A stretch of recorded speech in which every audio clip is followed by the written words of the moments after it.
Welcome to Threads of Enlightenment, a podcast devoted to helping you overcome challenges in your life that prevent you from becoming the best version of yourself. Each episode features interviews with people from all walks of life about their journey of self-development and the principles they utilize to overcome their fears to achieve their desired outcome. Ready to be enlightened? Here's your host, Ken Primus. Welcome to another episode of Enlightenment, and you guys know this is one of my favorite space right here. It's the opportunity to welcome our guests. I know that they're coming with a couple of things I personally deem very expensive. That is their time. 24 hours, man, has been given and offered to every single man and woman on this planet. And Professor has chosen to spend some of that precious stuff with us here. And so we want to honor him and thank him for that choice that he has made for us today on behalf of us. The other is the journey. The journey is a powerful creator. It has created him, and it has deposited a couple of things inside of him that we want access to today. Those ingredients that are present within Professor's life and his being is wisdom, knowledge, insights. We want to pull at that stuff. Why? Because we want to learn, and so that we can grow and become effective while we're here on this planet Earth. Professor, welcome to Threads of Enlightenment, and thank you so much. Well, Ken, thank you so much for having me on your great show, and I really appreciate your listeners' time as well. Thank you. One of the things that I tell people that the guests, when they show up, I don't look at anything as just happenstance. Everything to me, I've learned that is a divine appointment, is an appointment to it. Someone from the audience, Professor, has made a demand, and you are that individual that is here to give credence, give the answer to those individuals that has made the demand. And so that's why I want to thank you so much and welcome you. The other thing that I always ask the guests on the onset is, how do you serve mankind? And I ask them this just not for the guests much, because what they are going to tell us is how their assignment that they have on this planet, but it's for the listeners, for those that are tuning in, that this journey on this planet is not just about you. We have the interdependent part of the journey that is so beautiful. And so my question to you, Professor, is how do you serve mankind? Wow, to me, I look at it in several different ways where I get to serve others. One is I run a interior landscaping business that employs 20 individuals. And so they get to make income from the business and be able to have flexibility in their lives, because we target basically a lot of working moms who have a few hours a day that they want to work while the kids are in school, let's say, and gives them an opportunity to earn some additional income. So that's one way. It's called Office Plants by Everything Grows, and so I've Nice. been the owner of that business since 2005. And one of the nice things too is that it, in addition to being able to have the employees that they can get the income there, the customers get the benefit of live plants. And live plants are something that when you have live plants in your office environment, it has been clinically proven by many, many different research studies that show that plants help reduce stress in the workplace. So it's, we have hundreds of customers, and so the impact that has can mushroom as well. So it's fun from that standpoint. I've also served as an adjunct professor of marketing for several universities, and I've helped inspire hundreds, if not thousands of students to develop and apply their key concepts of marketing specifically to their area of interest by creating a marketing plan. And I've had a lot of different students who've actually started businesses or gotten promoted, etc., from the work that they did in class. So that's been very rewarding. I'm also a TEDx speaker that with my talk getting thousands of views now. So the impact can be far-reaching with that. Also a best-selling author on reducing stress in your everyday life, as we're going to talk more, I'm sure, about that, because unfortunately I learned the hard way that trading your health for your career is a very bad trade. Lastly, but certainly not least, I also do volunteer work supporting the causes and organizations that I believe in, including running laughter yoga classes in my community and performing improv comedy to help my community laugh more and stress less. So those are the ways that I'm trying to impact my my world, I'd say. Yeah, laughter is as they say, laughter is good medicine. Yes. And being in healthcare, I have studied data and I've seen patients that recovered because of laughing. And I remember reading about a family that shut all the crazy doctors out and everyone out, except for a few. And he had his family bring all of his favorite comedy shows and stuff. And the man got healthy, walked out of the room, man. So it does tremendous amount of things to us on a cellular level. So those of you Absolutely. who are stressed, one of the most powerful things that you'll ever introduce in your life is laughter. So get yourself some tapes, find your favorite movies, whatever, however, start laughing, and I promise you, do it consistently. Um, and it will manifest an outcome. Trust me on this. How do you feel about that, Professor? I 100% agree. There's 40 clinical studies all over the world indicating the power of laughter. And the other thing is that what's really interesting, so probably the secret sauce to laughter yoga, which started in 1995 by Dr. Kataria in India, basically the secret sauce to it, for those listeners, think about when you do a hearty laugh and how good that feels. What happens is that when we laugh for at least 5 to 6 seconds, what ends up happening is that our body releases positive endorphins that gives us those health benefits. Now, as smart as our bodies are, you know how they can fix themselves. As smart as our bodies are, they don't know the difference between a real and a simulated laugh. Only knows that we're laughing. So what happens is in the laughter yoga classes, what we do is we do simulated laughing activities. And when we do that, the fact is that laughter is contagious. Yes. And so if we start doing a forced laugh for a few seconds, what ends up happening is most people will start laughing for real. And then you get the real positive power that happens within a class. And it was interesting too, because when I did my TEDx talk, I actually did a laughter exercise. And TEDx was saying, oh, you're not supposed to do that because they don't want, the camera's on me. It wasn't on the audience. So they didn't want to have something that is utilizing the audience. And I said, no, I have to do this. I have to do this exercise. And so many people from the audience after my talk came up to me and said, that was a fabulous exercise you did. Thank you. And the thing is that what we teach in laughter yoga is activities that people can do on their own. It's real powerful to come to a class and laugh with others because, again, you get that contagious laughter. But that doesn't mean you can't laugh on your own. And all it takes, again, is just a few seconds to have some positive benefits. Yeah, I remember I was in a stadium, thousands of people, and the speaker just started laughing. He just got on stage and started laughing. And so everyone was initially just looking at him, and his laugh had components of it that just made you want to laugh. And so he's just laughing.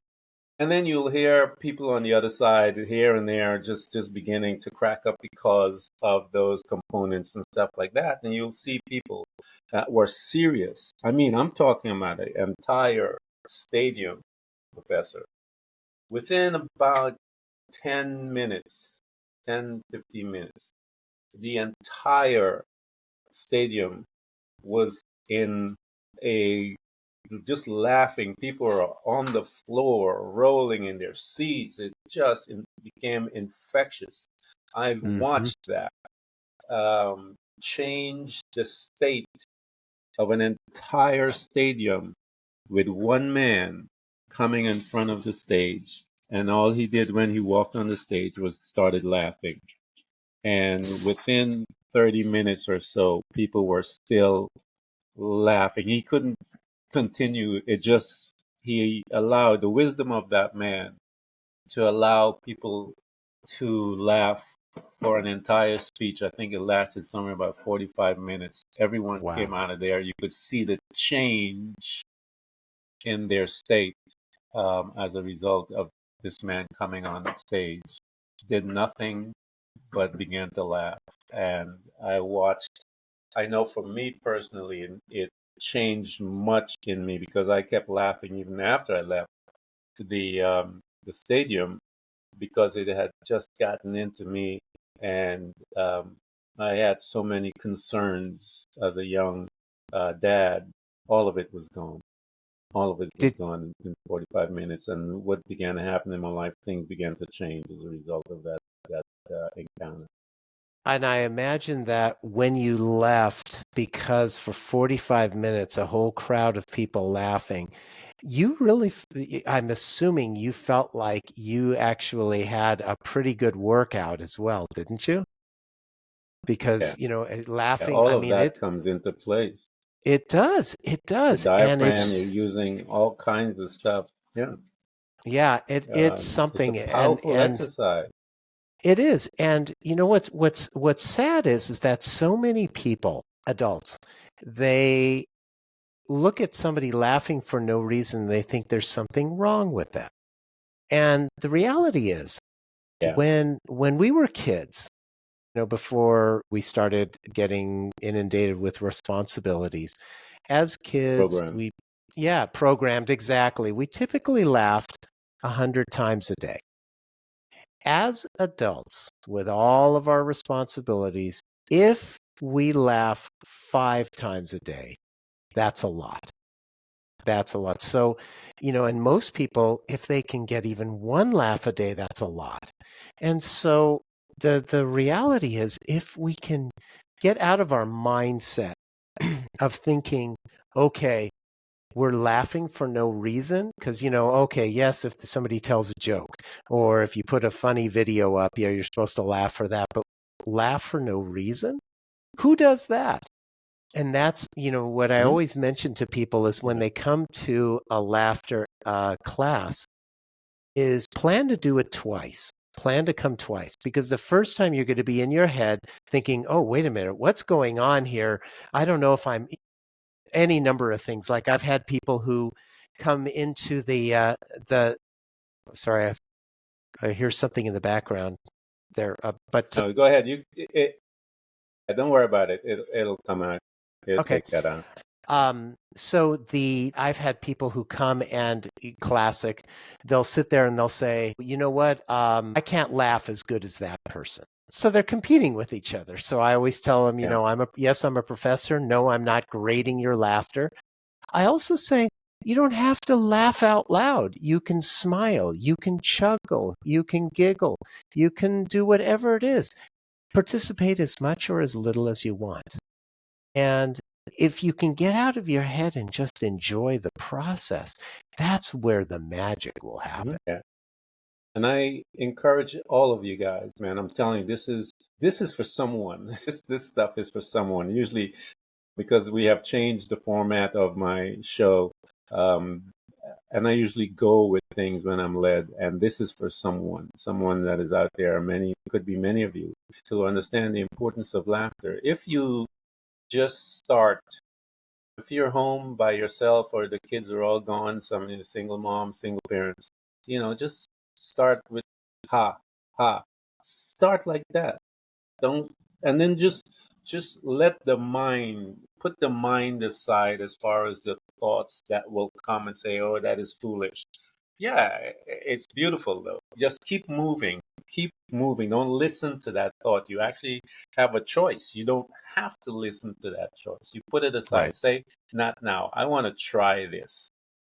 And allow yourself to go beyond the first couple bars, if you will, of the laughter. And just to see what happens. And I promise you, it will become very infectious in your being, and you will change your state instantaneously once you allow it to happen. Once you allow it and surrender to the process, as Professor is talking about, it will bear you fruit. And the thing about it is that the results are quick. It manifests right away. You'll see it, Yes. you'll feel it in your body, you'll feel it in your mind, your state. You will get a degree of clarity with that particular situation that you have. It is a powerful state to be in. And so, those of you that have tuned in, welcome. We want you to laugh. You could stop the interview and laugh. And none of us, Professor or myself, are not going to be angry with you. We'd be like, yeah, that's what we would love for you to do. And allow yourself to roll on the floor and get into it, man, and get the benefits of it. It is really some good stuff. So It is. And I Ken, you want, mentioned one. go ahead. Sorry to interrupt, but you mentioned one really Go ahead. important point too about the fact that starting with like a ha, or so when we do either ha ha ha, ho ho ho, he, what that does is that's telling our body that we're laughing as well. And so one thing that one can do as a practice is, instead of just doing ha ha ho ho ho, what you can do is you can sing a song that you know, but instead of using the words of the song, you can actually use ha ha ha ho ho ho he. Like, for example, the happy birthday song. So instead of saying happy birthday to you, you can do ha ha ha ha ha ha ho ho ho ho ho ha ha he ha ha ha ho ho ho ho he. Something like that, which takes what, 10 seconds, 12 seconds, and actually you feel it inside Hmm? of your body, because your body's thinking you're not singing, you're laughing. And so it's a very simple thing that one can do. You don't have to, you can do something that inside of yourself. You don't have to try and say, okay, am I doing it right or not? Just do it. That's all you have to do. Just do it. That, and get out of your head. Don't worry about it. It's going to seem strange. I've recommended to people who might be stuck in traffic, for example, and you know what? Just laugh it off. You're stuck in traffic. If you think that somebody's Yeah. going to think you're weird, how do you know if someone sees you laughing in the car next to you?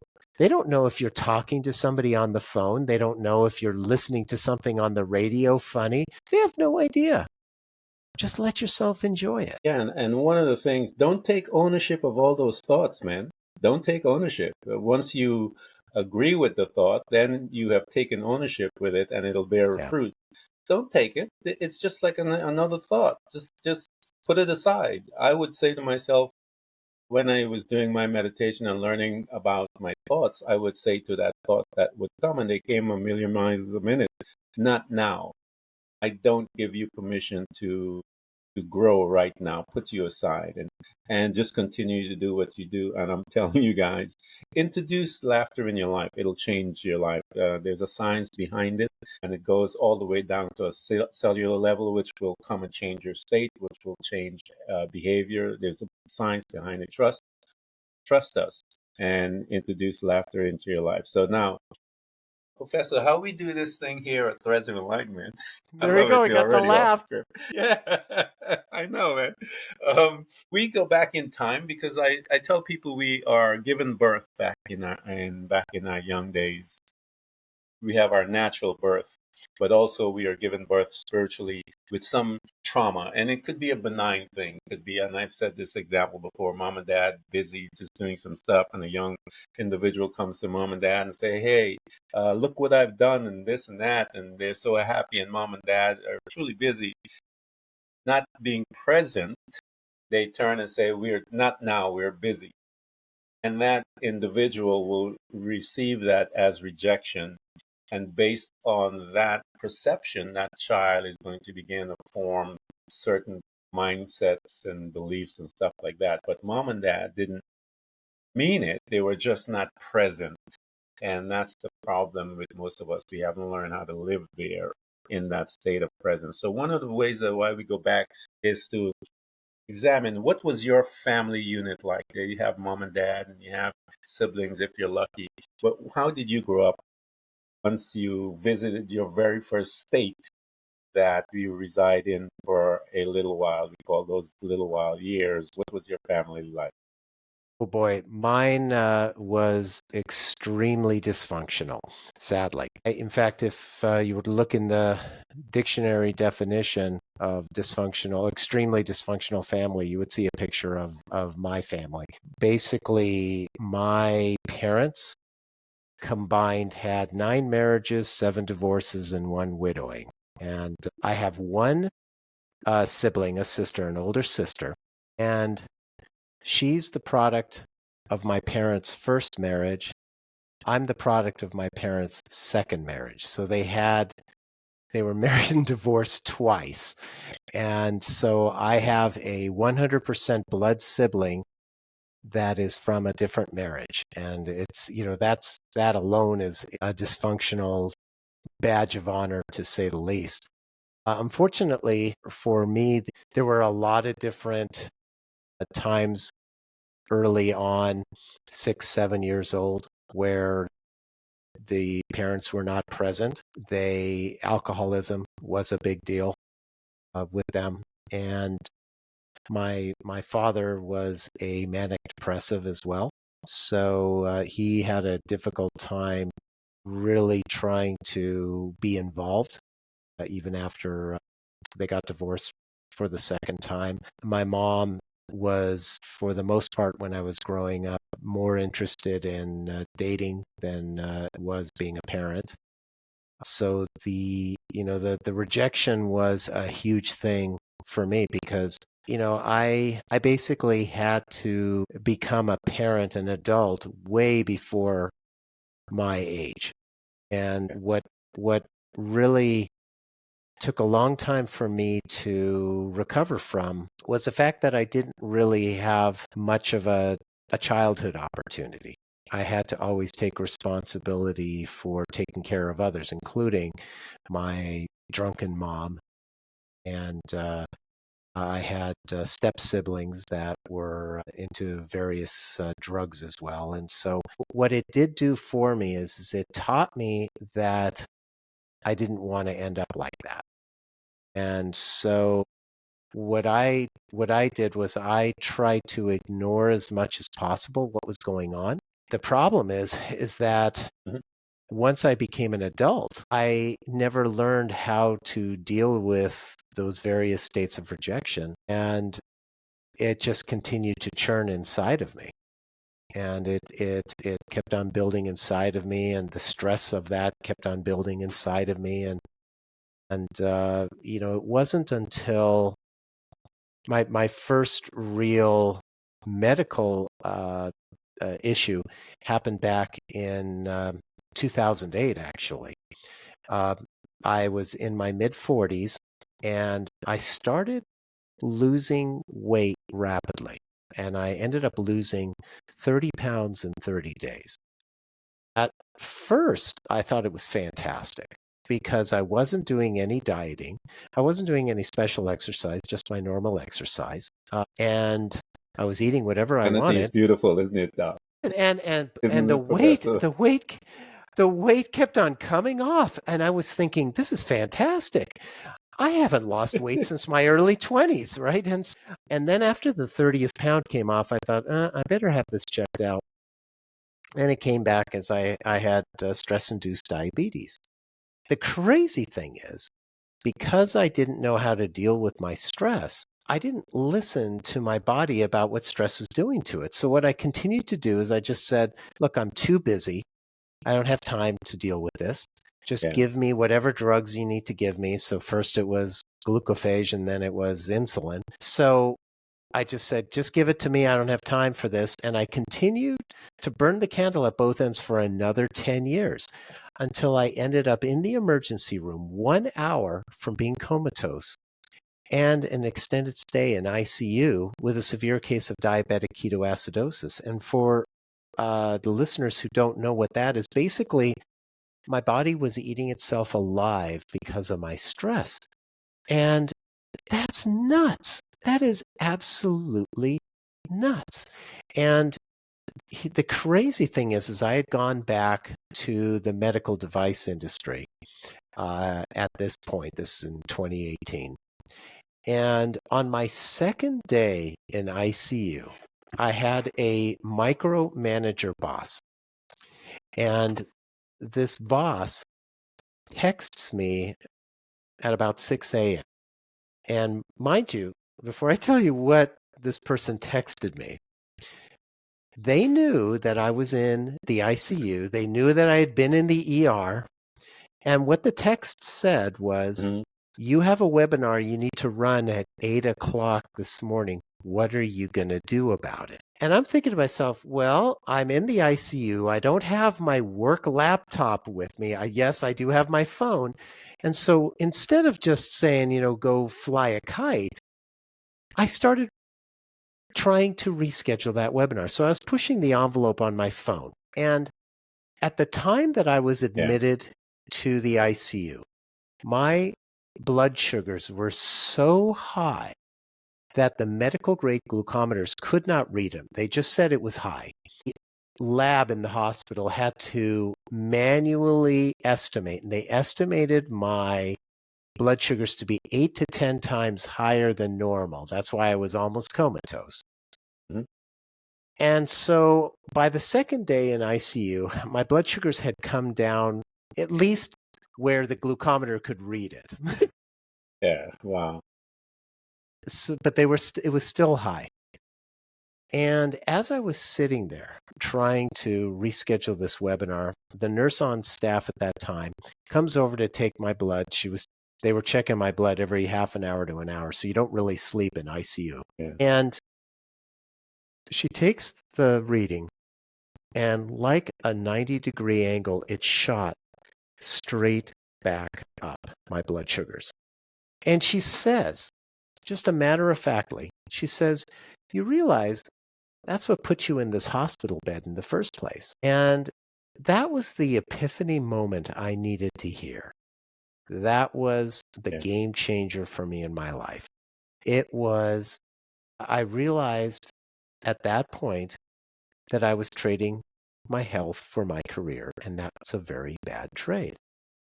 And the thing was that my family members had told me this, my close friends had told me this, but it went in one ear and out the other. But when somebody who basically was a stranger, who didn't have any reason to tell me anything else, just mentions this to me, I finally said, oh my gosh, what am I doing to myself? And if I continue to go down this road, I'm not going to be around to meet my future grandchildren.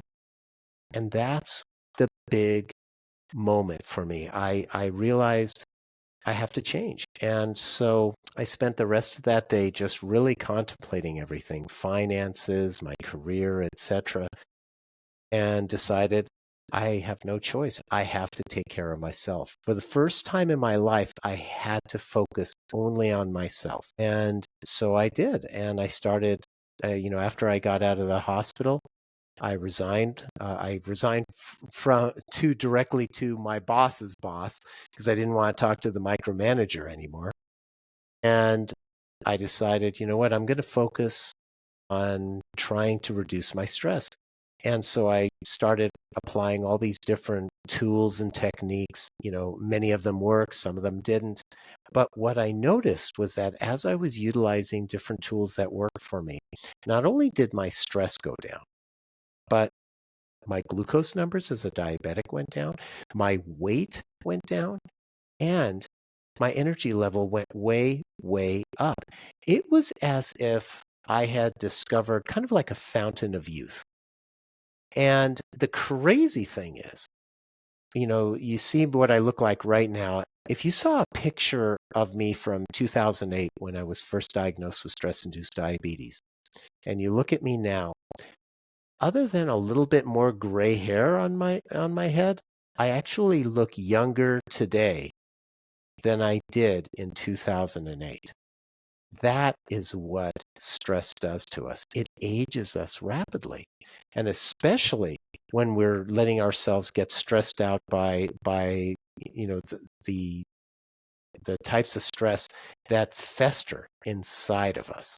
That is just a killer for us. There are diseases that I've seen, Doc, as an individual who's been on this planet a little longer than some Mhm. and worked in the healthcare field, that is tied directly into our trauma. And when someone sees it or gets that revelation, as they say, that, hey, this is tied into that. And when they begin to address it, I've seen cancer heal. I've seen extreme arthritis where their limbs are, just like this. I've seen it Mm, straighten up. I've seen people get healthy. I've seen so much once an individual recognizes that some of their trauma, which is stored emotions that we did not understand how to process as young individuals when this began to happen. And when we are on the journey, we get an opportunity to learn to see it and then process it out of our body, our being.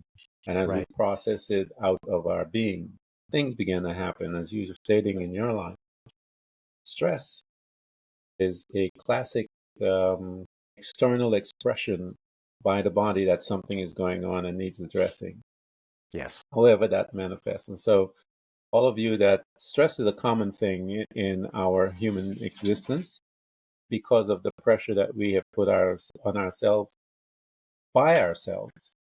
I mean, the Hmm. job will put certain pressure on you, that's what they do. But you are that buffer, and if we haven't learned boundaries, we don't know how to set up those boundaries, and then we like your boss. In your situation, you didn't know how to boundaries to say to him, I'm in the ICU. Don't matter how sick that boss' mind is, but because you had no boundaries, you started to figure out a way how to reschedule and to allow all Yeah. this stuff to go on while you're there.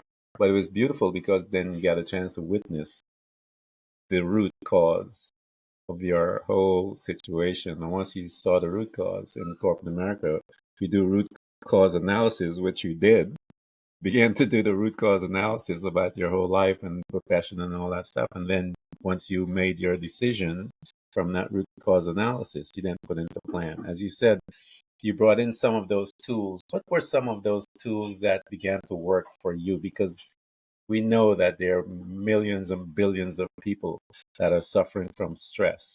What did you bring into your space to assist you? You said that there are some that didn't, and some that did. And I always tell people, grab the ones that work for you. Discard the ones that don't. You don't need that because it's not working. Find the Right. one that's working and go with it. So, what were some of those that you found that worked for you to manage your stress? Well, there were several that worked right away for me. One was gratitude, having gratitude for what I have.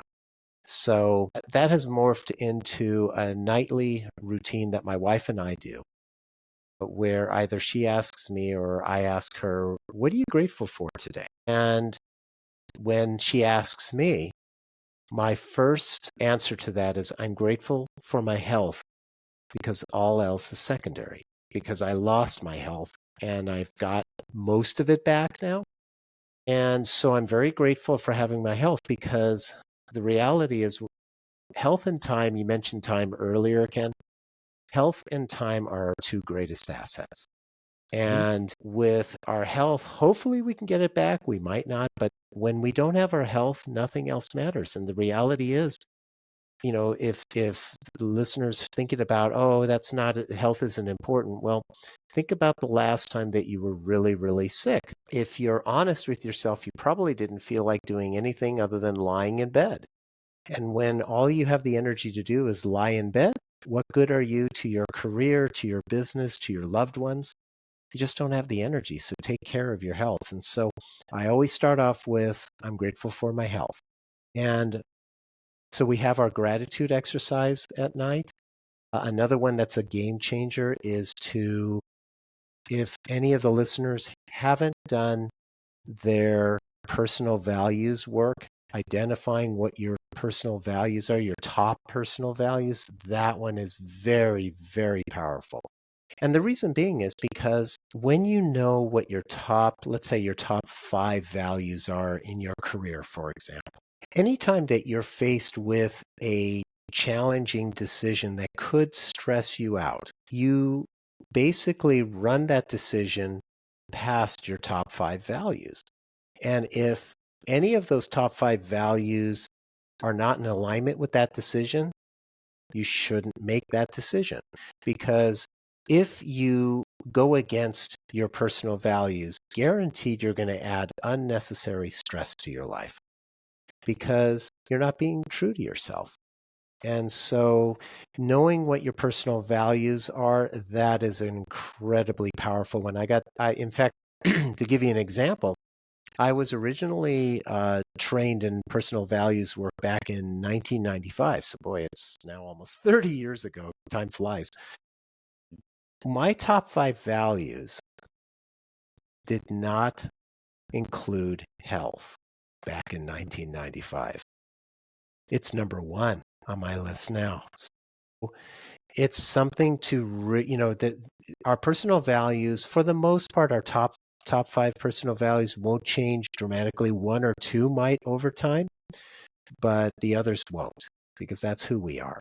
So know what your personal values are. If you haven't done that, I highly recommend that I could give a link to the listeners for a YouTube video I did on it to walk people I'll through provide it. that to them as well.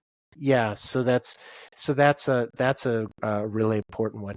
Another one that I like to do is visualization. So it's a very simple 1-minute exercise where you ground yourself.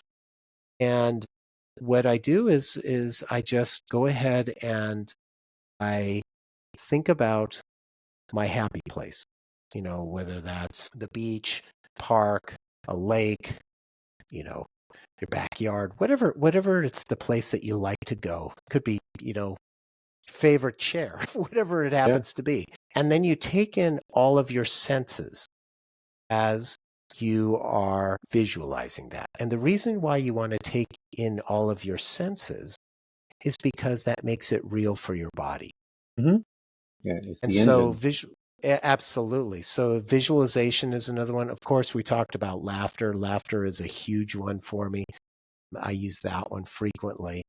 I also like to remind myself whenever I'm dealing with a stressful situation. A classic thing that we do as humans is whenever we're faced with a stressful situation, we tend to stress about all aspects of that situation.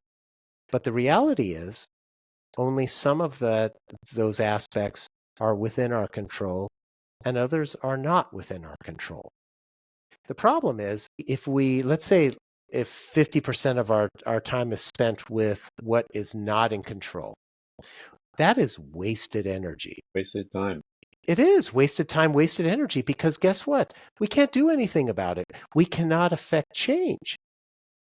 When we focus on what we can change, what we can control, then we will naturally reduce our stress. So what I always recommend to people is whenever you've got that stressful situation, if you can, list out 2 lists. One, what you can control, the other, what you can't control, and then ignore the what you can't control.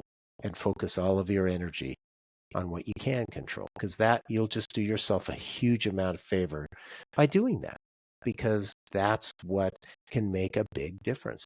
Another one is detoxing from technology, because we are just so enamored with our electronics, and the problem is especially those of us who feel like we have to answer our messages at all times of the day or night. Well, Hmm. when you're in the evening or on the weekend or on vacation, when you're checking messages, you are not disconnecting from work. And I'm not talking about just, oh, okay, you disconnect when you sleep. You need to have that awake time as well, where you're not thinking about work. So it's so important to detox from technology. And it's interesting, when COVID was here, I actually got a much more of an appreciation for restaurants than I did before. I took them for granted before, but then when I couldn't go to a restaurant, now all of a sudden I can, and I still appreciate that. I like to take in the surroundings, hearing the buzz, hearing other conversations. But I always see, no matter what, I almost always see at least one table, if not multiple tables, where the people sitting at the table are all on their phones, just looking at their phones. And I'm thinking to myself, why do you even bother coming to the restaurant? Just get takeout if you're going to do that. But, instead, if you are having dinner, lunch with somebody important in your life, and then you've got your phone sitting there and the phone pings you and you pick up that phone and you're looking at that instead of paying attention and being present with the person on the opposite side of the table from you, what are you telling that other person? You're telling them that your phone is more important than they are. So turn off the phone. Just turn it off and ask the other person to do the same. It's amazing what kind of a conversation that you can have when you do something like that. A few others that work for me, I like an end of day anchor. So my wife, she works at the local hospital. And when she comes home, I hear the door open, and that's my end of day anchor that tells me, okay, whatever I'm working on, I wrap it up because it's time to be present with my wife. So what I always suggest to people, if they want to do an end of day anchor, think of something that works, whether it's turning off your computer, whether it's closing the door to your office, whatever can signal to you something that you can make a habit of it that tells you, okay, I'm done working. That's a really important one, because especially if you're working from home, it's hard to disconnect. It is very hard. So you have to figure out a way to do that. Another one that is interesting that I think is really important for people to think about is, when we compare ourselves to others and we stress ourselves out. So, you wake up in the morning and you go, it's another day. Okay, well, if you look at the entire history of the earth, there's been probably less than 120 billion people that have ever lived on earth. And today we have roughly between 7 and 8 billion people who live on earth. Yep. So the fact that you and I and those other 7 to 8 billion people woke up today means that we won the lottery. Yeah. Because we're, 14 out of 15 people who have ever lived on earth are dead. So thinking about it from a lottery standpoint, and this also works for finances as well, because the average income earner, world income earner, makes roughly the average $5,000 US per year. That's the average. So if you make $5,001 per year, you're in the top 50% of the world's income earners. If you're lucky enough to make $50,000 US, you're in the top 5% of the world's income earners. So instead of thinking about, I'm not making enough money, think about what the alternative could be. So realizing that what you have, and going back to the gratitude, is a real mindset game changer, because it's just it when we come from a state of lack instead of a state of having what we want, what we need, and being grateful for it, you're just going to forever be in this state of trying to, the classic term that has been used a lot in the US, keeping up with the Joneses, because you're always comparing yourself to someone else. Oh, they have the clothing, or they've got the latest car, or whatever it happens to be. And it's a material thing. It doesn't matter. It really doesn't matter. So those are ones, and I use other ones as well, but those are the ones that come directly to my mind one other one that is a real, going back to what you mentioned about having an impact on the world, is random acts of kindness. So every morning I get up, and the very first thing I do, the first minute of my work, I either send an email or a text thanking someone for something they did, or just letting them know I was thinking of them. And the key with that, it takes literally 1 minute. The key with that is not to expect a response, because when we set expectations, we inevitably will get disappointed. Instead, I just send it because I just want to send it. And usually I'll get a response. And, I would think most people will get a response from a kind message that you sent to someone else. When you get that response, consider it the cherry on top of the ice cream sundae, because you're going to get this jolt of energy and positivity that's going to help reduce your stress. And it's also helping to reduce the stress of the person you sent it to.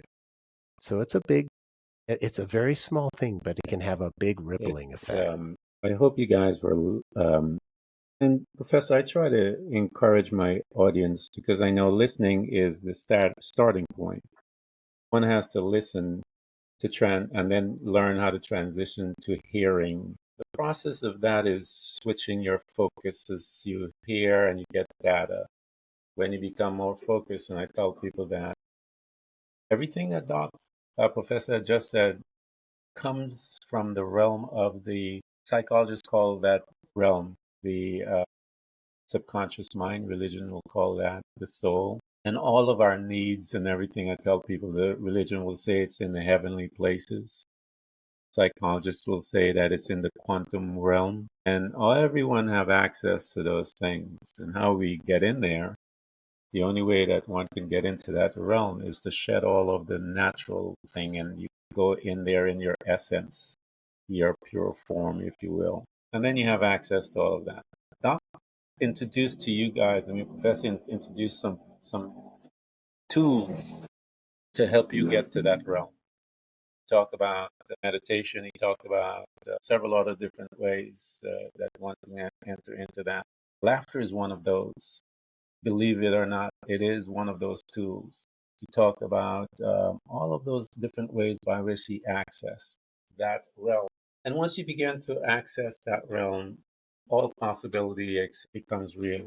One of the most powerful tools that you'll ever use is gratitude. That was the very first thing that he mentioned. When you begin to become grateful for the things you have, you're opening yourself to receive more. It's incredible how that works. And so learn to be grateful for what you have in your current state. And as you begin to expand, you will gain knowledge and insight. And sometimes it's just an introduction to someone that will change your life and bring you all those desired that you have stored within you. But there's a degree of surrendering that you have to do.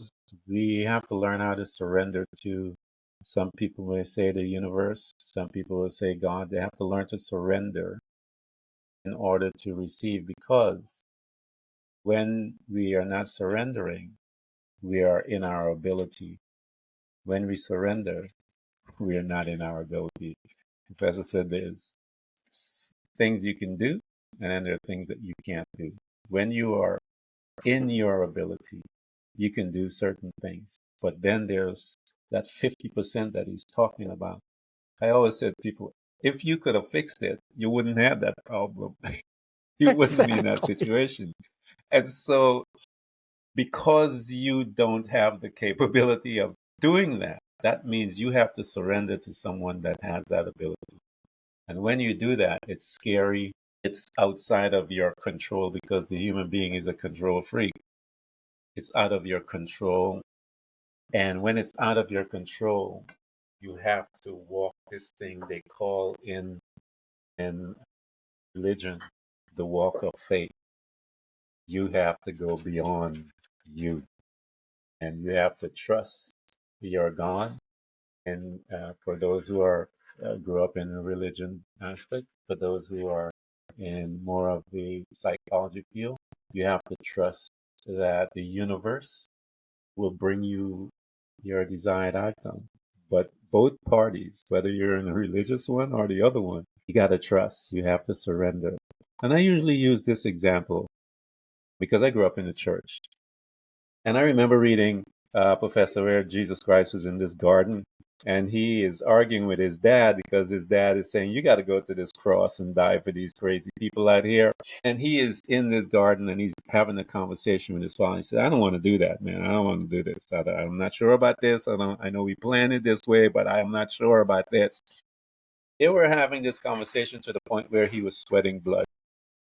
I haven't been there yet where I was sweating blood, but I've been in that conversation. I don't know about this. I don't know about this. Uh, but then I remember reading a couple lines later on. He says, not my will, but your will be done. And he surrendered.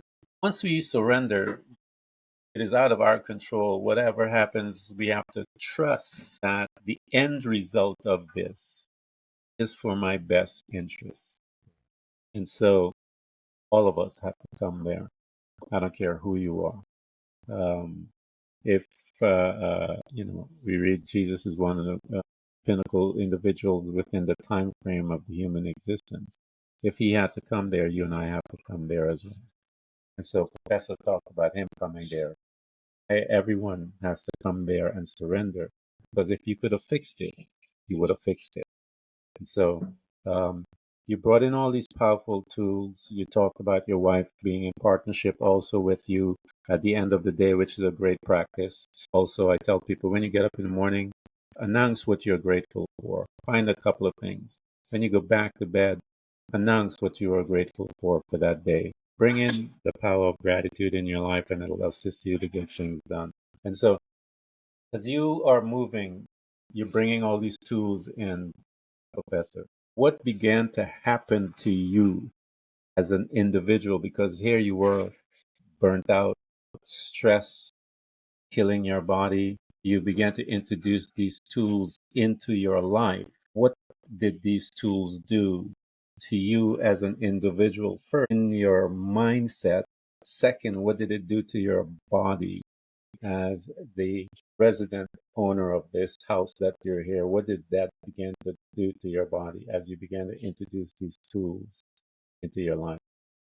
Well, a great question. From a mindset standpoint, I noticed that I wasn't my classic worry, that started going down dramatically. And the reason it did was because I was actually being more present with what was going on in my life. And I realized that this was the time I had to focus on my health. And so that was the priority. So my kids, I still was taking care of them, but it was, my primary focus was getting my health back in order. And then being able to see the physical changes, getting that more energy, losing weight healthy in a healthy way, being able to see that I was taking less insulin because I wasn't stressed so that my insulin or my glucose numbers were going up. Nope, they weren't going up as rapidly.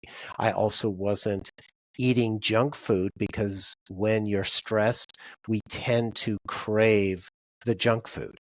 And so that I wasn't eating the junk food. So I was eating healthier because I wanted to, and I didn't crave the junk food. And then just physically seeing myself in the mirror where I'm looking and I'm thinking, wow, I feel like I'm reversing the aging process because I looked so much older 16 years ago. And it's crazy Yeah. how these things, and it didn't happen overnight. I didn't all of a sudden look 16 years younger overnight. It happens over time, but your body responds to it because our bodies are so powerful and they're smart. They want to right the ship whenever we are Hmm. in some sort of health crisis. And the reality is that our bodies will give us many early warning signs about, that we're Yeah. stressed out. And the thing is we have to listen. I didn't, of course, because I was getting a lot of my back was continuously getting locked up, and I was having bursitis in my knees, and these things that what happens is that our body will give us early warning signs, and then if we continue to ignore it, it just keeps ramping it up until we do take notice. And unfortunately, what finally broke in my body was my pancreas. And the crazy thing is, diabetes does not run in my family. So, Oh, I have a distant cousin is the only one that had diabetes. No one else in my family has diabetes or had diabetes because my wow. parents are gone and stuff. So, Yeah. it's crazy, but that's if we ignore what stress is doing to our bodies, unfortunately, we leave our bodies with no choice but to have them say, okay, we're gonna have to keep ramping it up until you do pay attention to it and try and right the ship. Let me ask you a question also. How did because food becomes an important part of this journey as well. Mhm. How did you begin to use food, if you will? How did you introduce food into your life as a medicine, as a medical aspect uh, to the body? Because, as I said, it becomes a very important part of it in that journey because now we have to go and do some research. You said you started seeing cravings for certain things and all these different things. How did you begin to look at food? How did you approach all the different types out there and what did you allow in your space to allow the body to use it as a medical medicine, if you will, to begin to heal that process that you're in the midst of?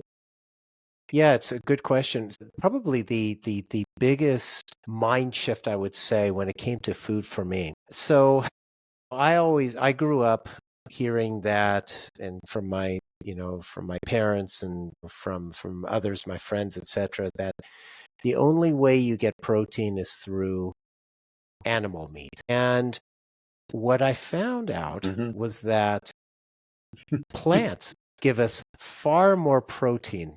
Certain types of plants give us far more protein than we get from Yeah. animals.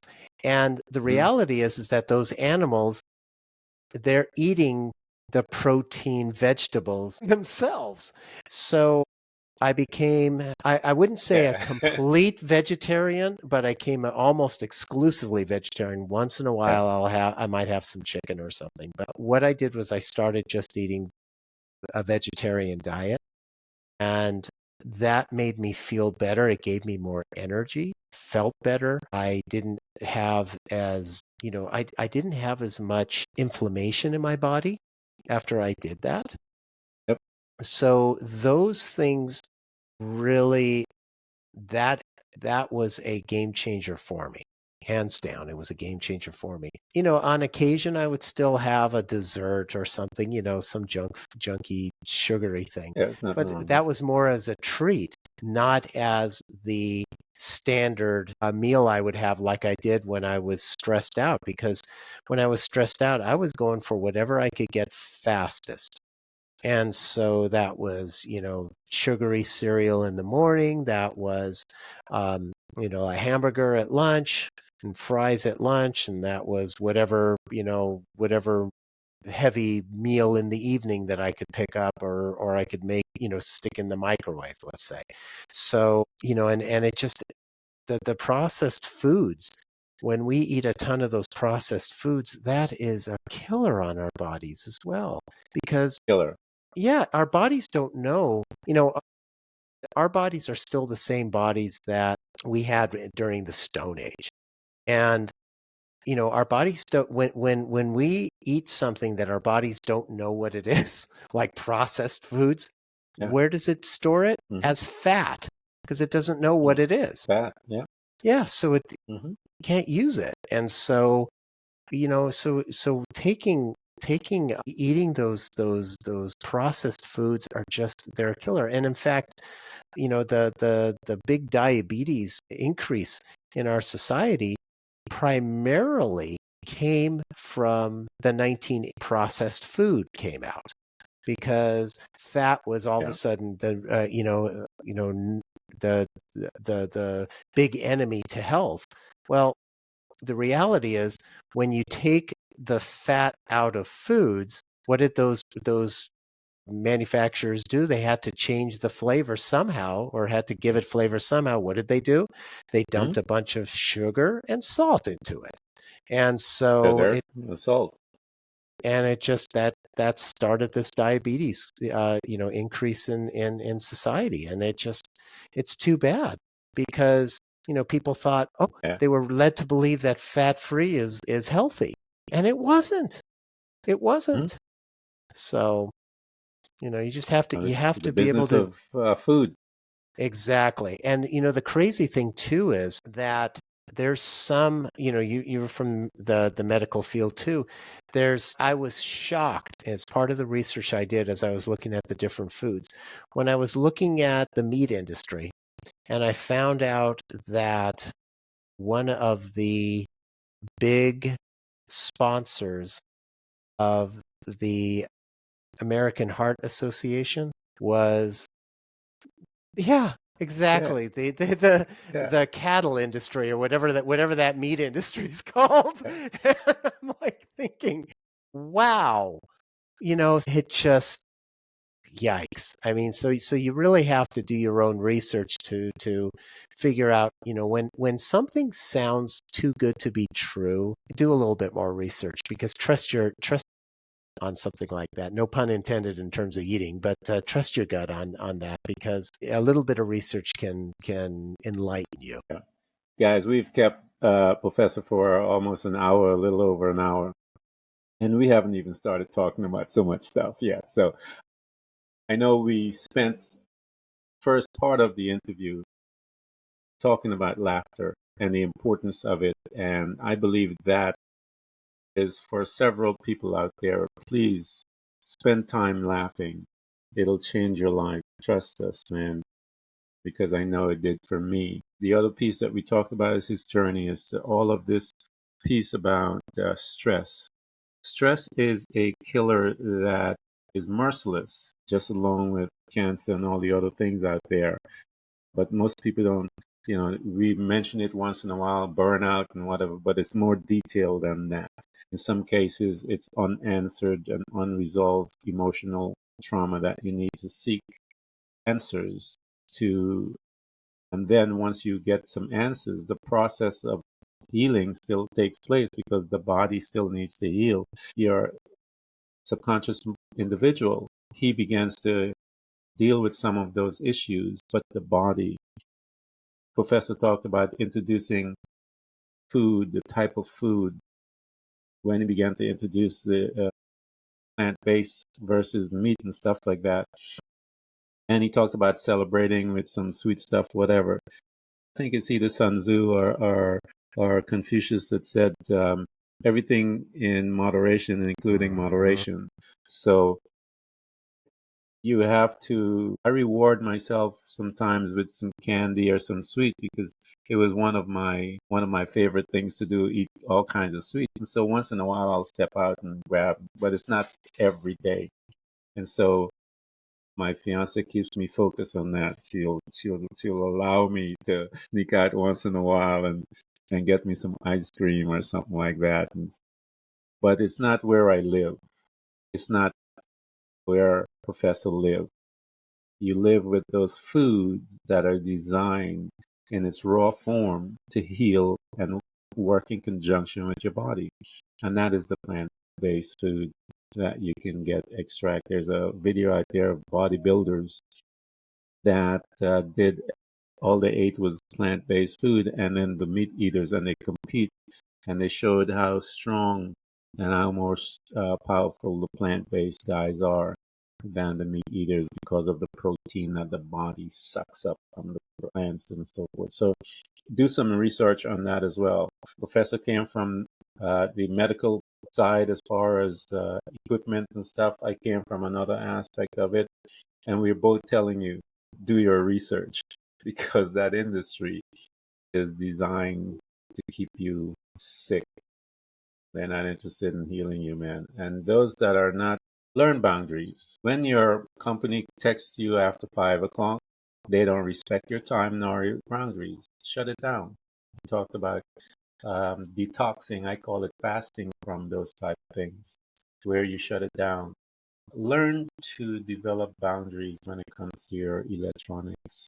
Make sure that you charge it outside of your bedroom because of the EMF factor that affects the brain and all those different things. So do some research, guys, and change your life. Professor, I want to thank you so much for coming, and we got to bring you back because there's so much more to your to the story. And I said we spend most of it talking about laughter, and I feel that is important for a couple of people, man, because I have never done that on my podcast ever. So something needs to be addressed in some people's life. So we're going to provide everything, the links for you guys to reach him, those assessments that he has about your learning about your values and all those things, ethics. Those things are powerful guide tools, especially when it comes to your life, not just work, but life itself. So we're going to put access information for you, get access to him and get into his world. He has books, he has videos, he has all of these different tools and information housed in those things for you guys. Get it, give it as presents, tell people about it, share the links to get into his space so that you can learn and become free from stress. Again, Professor, thank you so much. Well, Ken, thank you so much for your time, and I really appreciate your listeners' time as well. It's been a wonderful conversation. Thank you. Thanks for tuning in to Threads of Enlightenment with Ken Primus. Hopefully you're now feeling more empowered to overcome the challenges in your life, whatever they may be. Share that inspiration with others by telling them about this podcast, rating it, and of course, remember to subscribe so you don't miss a single episode. For more connection, you can find us on Facebook and Instagram by searching for Threads of Enlightenment. Until next time, stay enlightened.